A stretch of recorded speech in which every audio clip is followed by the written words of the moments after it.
it is this your body, this your earthly body, that you will have to work with as a vessel to carry out those earthly assignments. It's not your celestial body. Hello, friend, and welcome to Christy Corner with Juddy, where I share my personal thoughts based on biblical principles. On today's episode, we'll continue our conversation on our series, Dear Pastors. And today we want to look at take a rest. Okay, so last week we talked about our pastors and how much of efforts they put in running the ministry God has given to them, in shepherding their flock, to the point that sometimes they overstretch themselves. Really, some pastors do not know how to rest.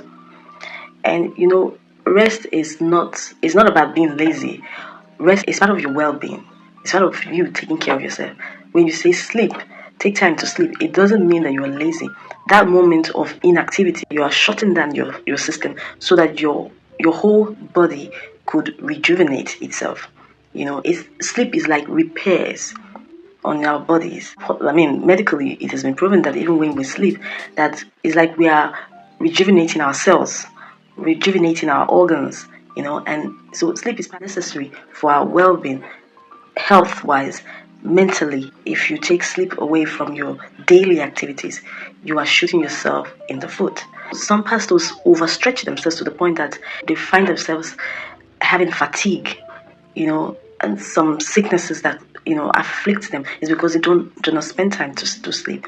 I remember when I read God's Generals that were featured in that book that ended up leaving this earth untimely because they had overstretched themselves in carrying out their pastoral activities to the point that they denied their bodies adequate amount of rest. So, and some of our pastors have that mindset of on a daily basis there must be activities in the church. So they try to have one activity or the other. The activities keep coming. No time for rest for themselves, and no time for rest for even the members. And beyond the four walls of the church, where members have to come to carry out and workers have to come to carry out activities in the church, they are given assignments and roles. They also have their personal lives. They have their obligations in the home front. And some of these workers are fathers, husbands, wives, children. There are other things about their lives that they also need to pay attention to. These people are either in paid employments, so they have obligations in their offices where they work, or they are running their own businesses, and they also have to pay attention to their business activities. Otherwise, it will be a thing of, I devote all my time in the church to the point that the business suffers, the home fund suffers, and people even start having issues, marital issues, just because the spouses don't have time to bond at home.